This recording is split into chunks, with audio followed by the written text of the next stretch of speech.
Hello, ladies and gentlemen. Welcome back to the archives. Welcome back to the notary games. Welcome back to Virtue's Last Reward. I do have to say, when I first started playing this, or when I first started logging in order to record this today, I got a little bit confused because I was just sort of like, oh, so I'm in the archives. I thought I ditched the archives, and then I remembered, oh yeah, we're coming here for story reasons this time, not because we're solving the puzzle. Whoops. I'll start with a conclusion I've come to. Our consciousnesses seem to be able to jump through time. I do have to say, I am, for those of you that are wondering, I am a little more okay with the idea that Fi experienced a timeline before I did. Here's my big issue. And I still am a little grumpy about it, but my big issue is the fact that the game basically kind of was like, I don't know why I did that. I just wanted to see what was happening. I'm like, no, I did that because the game effing forced me to. It's attributing, it's basically, it's making the Undertale argument of your actions have consequence and you can't just do things and expect to be able to reload, except for the fact the game is structured in a way where it forces you to do the thing it's trying to make a point by, aha, you can't do that. But still, it's not actively annoying me anymore. I just feel that was an area it could have been handled better. No, sorry. Through time isn't really accurate. No, to alternate timelines, not really through time. It's more like we move through worlds. Worlds? Yes. I don't mean physical planets in this case. Talking about a whole different universe, really. Parallel worlds. It's a whole new world. What? Do you know about the many worlds interpretation? I do! I learned about it from Batman! Actually, I guess technically it was Justice League. And actually, that's not even true. I knew about it before then, but you know what? Don't question the jokes. Well, kind of. I saw it on Batman. I think I've heard of it once or twice. Oh, well, I'll just explain it. You're probably stupid, so let me tell you about it again. That is a good way to handle it, because, you know, it is possible someone could be playing this game and legitimately doesn't know about it. Let's say... I don't care what it is, but could you move? Okay. Scratch your head, cross your arms, put your hands on your hips. Anything? I mean, yes, I'm capable of doing that. I'm capable of many things. I have full control over my body. I have no idea what I was supposed to explain, but I did as she asked. Yep. Interesting choice. I wonder what the other options were. You clapped your hands, right? I did. Are you not sure what reality you're in? But you could have chosen to cheer or blow a kiss, right? That's probably what's under other. Blow a kiss? I wouldn't. The details don't matter. Just talking about possibilities here. Yeah, that makes sense. Now, maybe there are other Sigmas in other worlds who did all of those things. Yeah, I figured that's where this is going. I really wish I'd gone into others. Now, I made a decision of the most ridiculous one, but then I was like, wait, there was another option. Crap. You know what? I'm going to illustrate the point. Okay.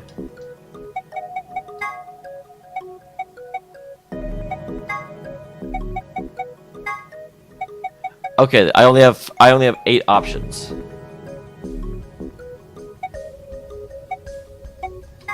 There we go.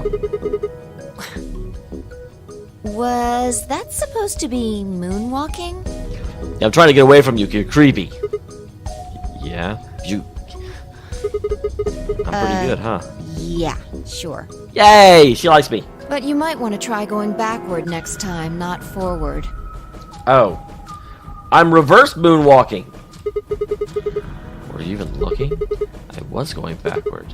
Watch. I'm just gonna pretend I didn't see that. I wonder what he's actually doing. I'm actually curious now. Anyway, you just did the moonwalk, right? I mean, apparently not. But you could have chosen to scratch your head or cross your arms. Now, maybe there are other Sigmas in other worlds who did all of those things. All of these worlds and realities are branching off from one another. The choices you could have made branched off from the moment you decided what you were going to do just now. Except not really, because I can see the flow chart that this one is not a divergence. Boom! No divergent catalyst here. Every moment you make a decision, another universe branches off, on and on into infinity. Each of those branches is an alternate world. A world where a version of you did something different. But it's not just me, it's everyone making decisions all the time. Haven't you ever thought about what life would have been like if you'd made different choices? What if you'd gone to this high school instead of that one? What if you hadn't started a study group? What if you hadn't told that girl you liked her? I mean, she did kill me, but that was in a different timeline. What if? What if? But are those what-ifs really just what-ifs? Yeah, I'm very familiar with the concept, though I do get why you're having to go over it. Or are there other worlds out there where you did those things? Anyway, that's the many worlds interpretation in a nutshell. I've simplified it a lot. Well, I mean, not really. That is literally it.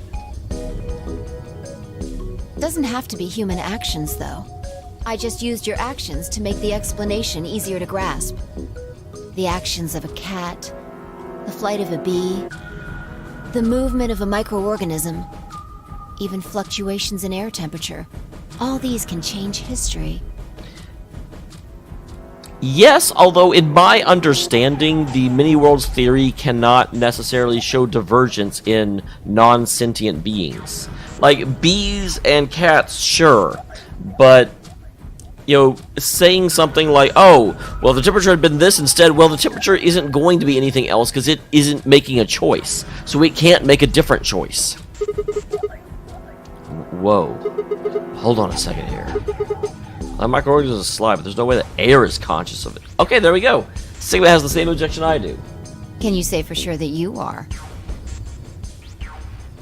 My player is... All of your actions are caused by the cells in your brain. If we go down a little further, then you could say all of your actions are the result of atoms or electrons, or smaller particles we haven't even discovered yet. like quarks. Are those atoms and electrons still you making a decision? Yes, definitively so, as you just demonstrated by giving me 8 options. Although you didn't give me 8 options, I selected 8 options. At that level, how different are you from the air? I'd say not much.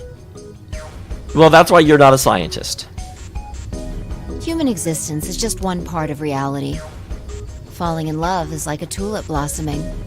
They do say falling in love is similar to eating large quantities of chocolate from a chemical level. A tulip blossoming is like a tornado forming in South America. See what I'm saying? Yeah, no. You're talking about at a microcosmic level, it's all just a movement of atoms, but whenever your argument dictates that we ignore physicality, your argument is not very good.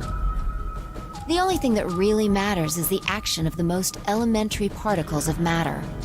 That's where history happens. That's where universes branch out.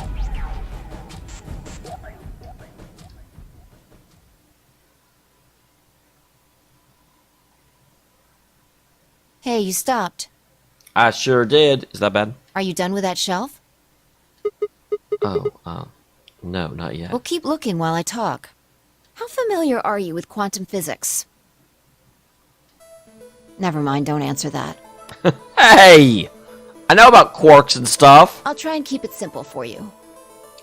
Keep it simple, stupid. That stands for kiss. Wait, it's the other way around. See. Hey, hand me that box, will you? Which box? That box, found it! So, 1 plus 1 times 1. That means 2! I can do math. And the box I've been examining over to her. Just set it down on the desk and open the top. Also... Ah, there's a stuffed lion over there. Are you about to do a Schrodinger's lion thing? Perfect. He's part of Felidae, too. With that, she grabbed the lion and tossed it unceremoniously into the box. Took a weight in an ink jar and put them next to the lion. All right. Everything's ready. Remember that book in the crew quarters about Schrodinger's cat? I figured this is where she was going. I had a feeling. It relates to all this stuff I've been talking about. Anyway, come look at the box. What about looking for This'll only take a minute. I love how we're looking for bombs, actually. Now look. A Shroedinger appeared in the box. What do you see? I see 3 separate things that when you shake the box are going to eventually, but not necessarily instantly, commingle. Well, there's a Felude. From now on, that's a cat. No, we're not. We're referring to it as a fucking lion. A living cat. Nope, lion. This is important. Got it? Yeah, it's a lion. Meow. Oh, man. This again? Sorry. Oh, meow versus now. I can't help it. I find that hard to believe. Ugh, fine. Maybe I can just ignore it. It is interesting that when you consider the fact that Sigma has to do cat puns, and at the same time, Zero the Third is doing rabbit puns. For what it's worth, I'm sorry. Alright, what else do you see? Oh wait, that's not even pod. Pond? I don't actually know what that word's supposed to be. And a jar of ink. Right. Now the weight is going to be radioactive material, and the jar of ink is full of poisonous gas. Why do you hate kitties? What? I'm getting out of here. Idiot. It's not really full of gas. This is just hypothetical. Why don't you just do it with shaking the box and eventually the weight will crack the ink and get the ink everywhere? Like, you don't have to kill the kitty. Fi, this is why I don't like you. Actually, I do like Fi, but not right now. Imagine that it's full of gas. So, what's the weight? Radioactive material. And the jar of ink. It's full of poison gas. You just fucking said this. I'm not a half-wit. Exactly. Good work. Now, there's one other thing you need to know about the jar. If it's struck by any of the alpha particles the radioactive material emits, it'll break. These particles are emitted randomly, but there's a 50% chance that one of them will come into contact with the jar over the course of an hour. So let's close the lid. And pretend an hour has passed. Here's the question. Is the cat inside of the box alive or dead? The cat is alive because cats are amazing and we would never kill a kitty. We would never kill a kitty, Fi. You can't open the box to check. And you can't hit the box. Obviously, you can't shake it either. It's also been soundproofed, so the cat could be howling up a storm in there and you'd never know. Basically, you have no idea what's going on inside the box. Do you remember what happens if the alpha particles hit Yes, the jar? oh my god, Fi, I am not an idiot. Jeebus. It breaks, gas fills the box, the cat inhales it, and death will whisk her away. And what if the jar doesn't break? The cat suffocates eventually because of all of the soundproofing and, you know, soundproofing involves making sure that nothing can pass through the corridors, so the cat's going to run out of air. Haha. And what are the chances of either of those things happening? About 50%. Uh-huh. So, what's your answer? Is the cat alive or dead? The cat is dead due to suffocation. Well, I can't personally know. Then guess. It's not hard. Alive or dead? The cat is, pause for dramatic effect, alive. Nope, you're wrong. That's wrong too. Well, you didn't give me that option. The answer is that it's in a state where it is neither dead nor alive. How does that make any sense? It's an extrapolation of something we see at the atomic level. We don't know if an atom is spinning upward or downward until we measure it. Before it's measured, those two possibilities coexist. So, like, this is interesting. I'm glad we're going through it. Although, unfortunately, I'm very familiar with Schrodinger's cat, so I'm just like, okay, yeah. But as soon as the measurement is taken, obviously, only one possibility is the truth. That's what's happening with the alpha particles. Since we can't know when they were emitted or where, We only know the probability that they'll impact the jar. Because we can't observe anything that's happening in the box, that becomes the entire system. In other words, the box is like the atom. We don't know how the cat's life or death situation has resolved itself until we look at it. Until we do, it's just a bunch of possibilities. Do you get it? Yeah, you hate cats.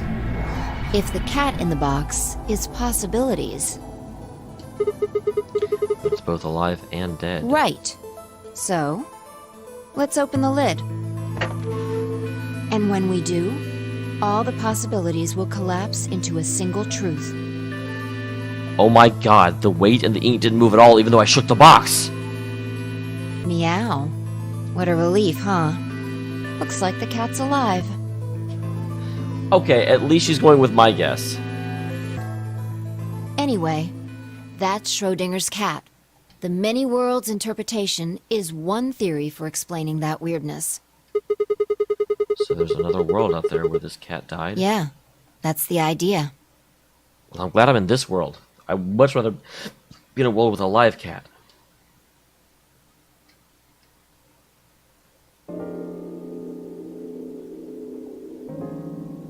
Looks like that cat tick of yours cleared up. Yeah, you tried to kill it. Your story was pretty insane. Insane? You don't think so? Just the idea of something being alive and dead at the same time. The moment the lid is open determines whether or not the cat's dead then. It's almost like events in the future can determine the past. That's an interesting idea. I mean, the cat doesn't die when you open the lid, so it must have already been dead. Exactly. You've experienced it, haven't you? What on earth are you talking Think about? back.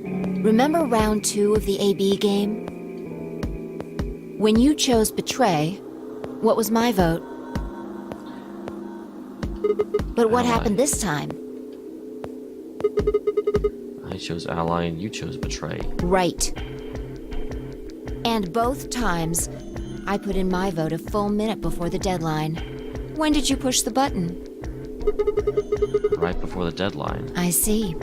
Well, that makes this a little easier to explain. Does it? If you chose Betray, then my vote was Ally. If you chose Ally, then my vote was Betray. Well, I'm aware of that. But I made my choices a whole minute before you made yours. Don't you think that's strange? Yeah, I don't know what you mean that makes it easier to explain. You do see what I'm saying, don't you? I don't understand it, though. That my choice in the future altered your action in the past? Yeah.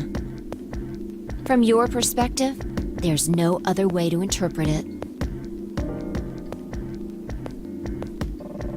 Or your action in the past altered my action in the future. Look at this die. I found it over there. Let me give you one last example. Aren't we looking for a bomb? As she spoke, she saw us die in the box and quickly shut the lid. All right. Answer this question. What number is the die on?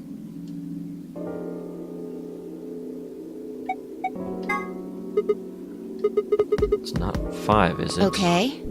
I'm going to open the lid. Good job. Does it, does it automatically match, or am I amazing? You got it right. That was just a fluke. Was it? Let's think about what was going on before I opened the lid. What number was the die on? 5. Are you saying because we have the ability to see across multiple timelines that I knew it was 5 due to having seen it opened in another timeline? Haven't you been paying attention? The die is still a collection of atoms, isn't it? I don't think you can reasonably suggest that it was made of some different kind of matter. Okay, that's fair. You said before you opened the lid, the die was on all the numbers? Uh-huh. That's one way to look at it, at least. And when you open the lid, the reality converged into its actual number. Or it might have become that number when you declared which one it was. Your choice in the future has an effect on the past. That's crazy.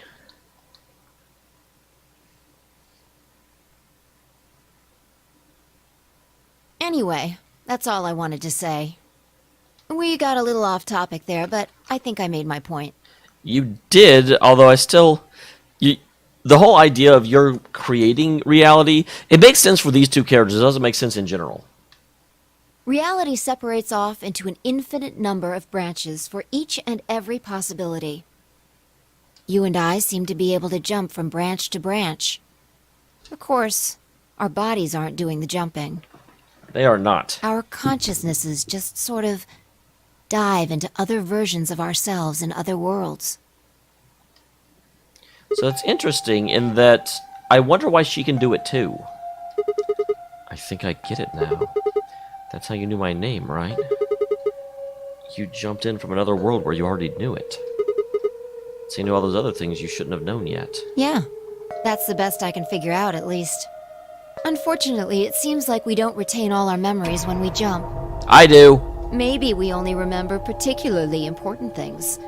I'm not sure how it works. But whatever the reason, it seems to be fairly limited. And often, we don't seem to remember jumping at all. Things will just sort of pop up. That's why when someone asks us how we know X, all we can think of to say is, I just knew. Yeah. What's causing this then? I don't remember ever doing this before, so why would it start now? If we knew that, I don't think we'd be having so much trouble. It's just... well, I'm pretty sure it has to do with why we're locked up in here. Then what's everyone else here for? Because they don't seem to have that ability. There's no way this doesn't have something to do with whatever Zero Senior's trying to do. Why would he have left that Schrodinger's cat book in the crew quarters?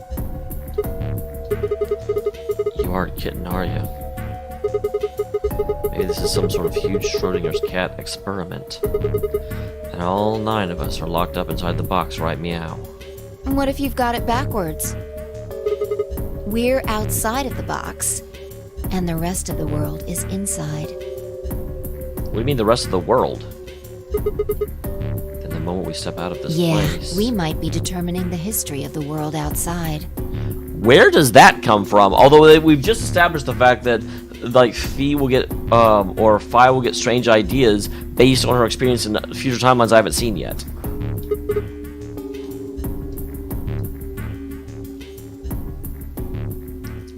A 1,000 other questions before I can open my mouth to ask them. Oh, good! There you are! Did something happen? Yes! We found it! The other bomb? What do you mean, what? What else could we find? Yeah, the thing we're supposed to be looking for, but Phi and Sigma just started talking about astral physics. The bomb! The other antimatter bomb. The number 2 bomb is in the control room. Oh, the room I explored.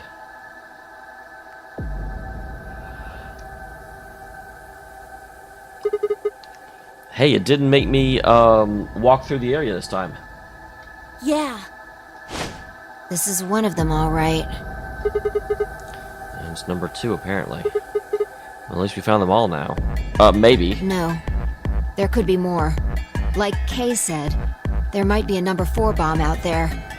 We have no way to know. Tell anyone else about this, Clover? Well, not really, but, What is the plus on her cheek about? I wasn't the first person to find it. Who was? Kay and Luna. After they found it, they came to the infirmary and told the rest of us. Who was in the infirmary? Everyone.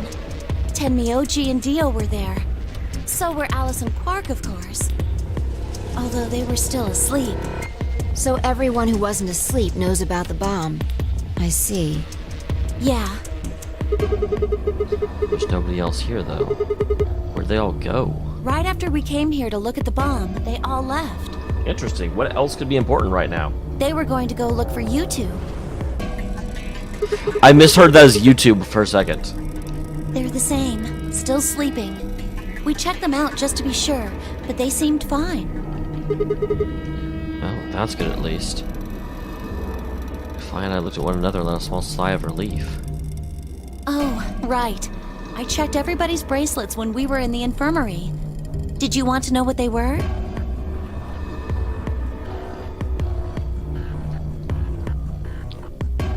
Alice was a green solo, and Quark was a blue solo. Dio's bracelets made him a yellow pair. Tim Myoji was a cyan pair. The next set of doors to open are going to be the white doors. That means we'll have to mix our colors so that we get white. Oh, cat! Okay, guys, we have recovered from the cat terrorism. I look over my cat sort of like slowly looks up like, meow. Let's continue. Let's get through the last 5 minutes of the episode. Good grief, kitty. Just don't hit the power button on the tower when you, like, get off it. That means we'll have to mix our colors so that we get white.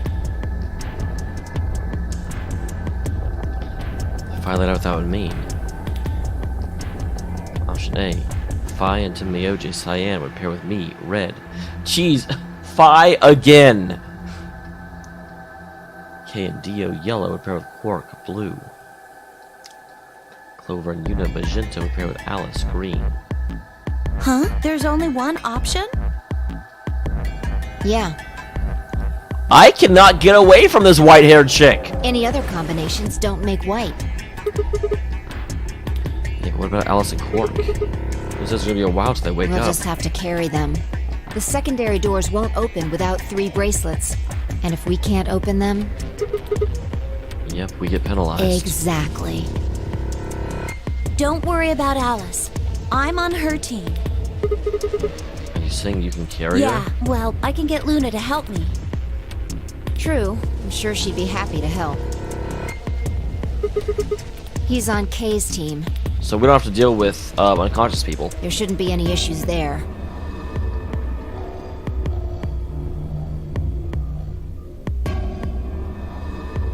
Wow. I just need to figure out what we're gonna do about this bomb.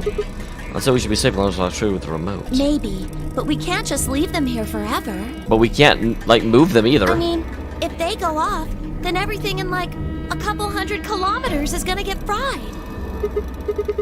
Wait, a couple 100 kilometers? That bomb's only explosive power was a ton of TNT. There's nothing to sniff at. It was nowhere near the kind of yield you're talking about. It could be. What if these bombs are just like the detonator? Where are you getting this idea from?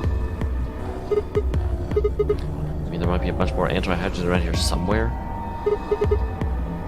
Oh, yeah, right over there. The reactor. Yeah, there are supposed to only be 18 antimatter reactors in the whole world. Wow, that's an interesting and very specific statistic that you're pulling out of nowhere. If that's one of them, then there's a lot of anti-hydrogen. How much is a lot? 3.5 kilograms. That's like 10,000 times more than Alice's 350 milligrams. If there really is that much, and if it does explode... Then we would be looking at an explosion roughly 10,000 times more powerful than the bomb dropped on Hiroshima. What about Nagasaki? That's insane.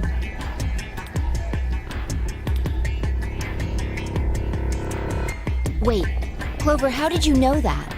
Know what? That there's only 18 in the world? That stuff about antimatter reactors. Well, that's, during my training, they... Training for what? Oh, there we go. Good job, Sigma. Training for what? My job? Oh, of course. I realize waiters these days need to memorize how many operational antimatter reactors there were worldwide. How much fuel each of those reactors might be storing. You don't work at a cafe, do you? Did you hear about that from Alice? No, you just blatantly dropped the ball and let everyone know. Oh, well, she's right then. And why are you using antimatter reactors at a cafe? That's, what we call the coffee machines. Clover, goddamn, come on. I'm telling you the truth. I work at a cafe. Is it an antimatter cafe that serves space aliens? It just might, be a kind of fake job to divert attention. I think they call it a cover. Then what's your real job? I'm sorry. I really can't tell you anything else. Dude, you do realize that there's an antimatter bomb in here that's going to destroy, like, half of the country. I don't know what country we're in, but it will still destroy half of it. Unless it's Russia. Why not? It's classified. The government. Come on, Sigma. The government? Okay. I am batting 1,000 this episode. The government? The government. That's right. Well, instead it's her job to eliminate the enemies of the state or something. So you two do work together. Oh no! Check your bracelets. How much time do we have left? Well, look at you trying to divert attention. How long until the doors open? Come on, quickly! You have a bracelet yourself. You're supposed to have met up 5 minutes ago. I'm heading back then. Remember, we're supposed to meet at the infirmary. I remember. You guys hurry back, okay? Don't tell me how to live my life. Bye!